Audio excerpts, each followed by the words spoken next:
Hello दोस्तों, यथार्थ Hindi education classes में आप सभी का बहुत बहुत स्वागत है। तो आज हम पढ़ेंगे हिंदी साहित्य की टीजीटी पीजीटी की जो तैयारी कर रहे हैं उनके लिए संस्कृत साहित्य को पढ़ना भी बहुत ज़रूरी है, क्योंकि 14 से लगभग 16 क्वेश्चन ऐसे होते हैं जो कि संस्कृत से पूछे जाते हैं, और जिसमें धातु, लकार, विभक्ति या संस्कृत साहित्य से संबंधित क्वेश्चन पूछे ही जाते हैं, जो कि 12th तक की क्लास से पूछे जाते हैं। तो इसलिए उसे पढ़ना बहुत ज़रूरी है। तो आज हम पढ़ेंगे इसी क्रम में पठ धातु से संबंधित कुछ लकार। ठीक है, आज पठ धातु यानी कि पढ़ना, इससे संबंधित लट लकार को देखते हैं। लट लकार को वर्तमान काल कहा जाता है। लट लकार को कहा जाता है वर्तमान काल। कभी कभी इस प्रकार से भी क्वेश्चन पूछ लिया जाता है कि लट लकार किस काल को कहा जाता है, वर्तमान काल, भूतकाल, भविष्य काल। तो इसलिए ये जानना भी जरूरी है कि लट लकार क्या कहलाता है, वर्तमान काल।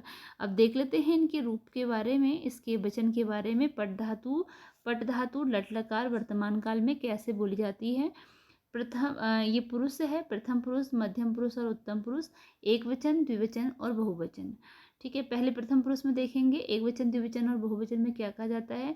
पठति, पठतः, पठन्ति। मध्यम पुरुष में पठसि, पठतः, पठत। उत्तम पुरुष में पठामि, पठावह, पठामह। यह है वर्तमान काल में, जैसे कि मैं पढ़ता हूँ, वह पढ़ता है, तुम पढ़ते हो। तो उसका जो है वह है कि पठति, प्रथम पुरुष में पठति, पठतः, पठन्ति। मध्यम पुरुष में पठसि, पठतः, पठत। उत्तम पुरुष में पठामि, पठावह, पठामह। अगला इसी में देखते हैं लोट लकार में। तो लोट लकार क्या है, यह आज्ञार्थक है जिसमें आज्ञा दी जाती है। तो प्रथम पुरुष में देखते हैं पठतु, पठताम, पठन्तु। इनका क्रम ऐसे ही रहेगा, जैसे यहाँ एक वचन था, यहाँ द्विवचन और यहाँ पर बहुवचन। ठीक है, तो प्रथम पुरुष में है पठतु, पठताम, पठन्तु। मध्यम पुरुष में है पठ, पठतम, पठत। उत्तम पुरुष है पठानि, पठाव, पठाम। पठानि, पठाव, पठाम।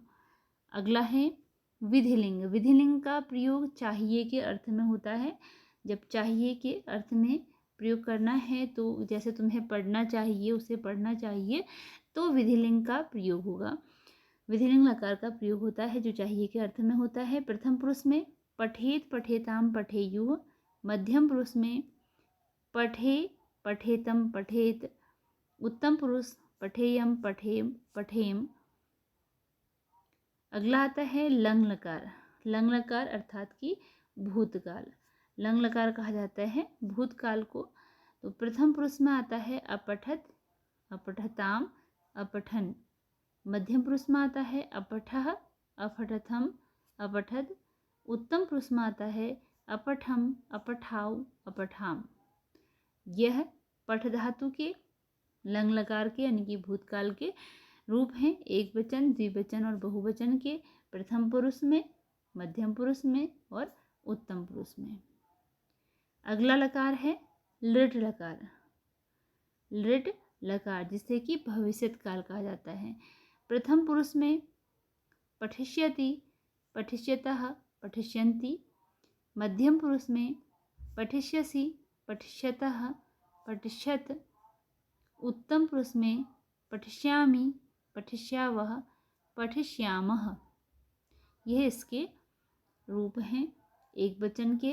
ये सब एक वचन के हैं, द्विवचन के हैं और बहुवचन के हैं, और इसमें प्रथम पुरुष, मध्यम पुरुष और उत्तम पुरुष।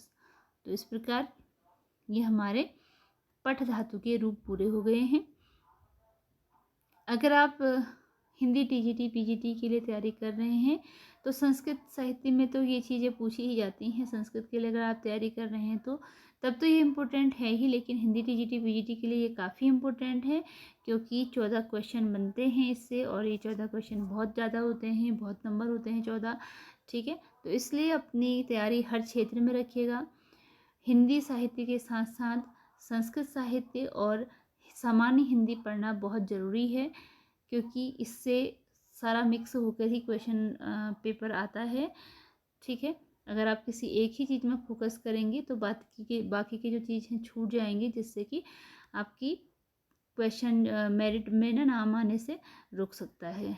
ठीक है, मतलब कि आपको प्रॉब्लम हो सकती है, तो इसलिए सभी क्षेत्रों को कवर करें। तो चलिए मिलते हैं अगली वीडियो में किसी नए टॉपिक के साथ और एक नए प्रैक्टिस सेट के साथ।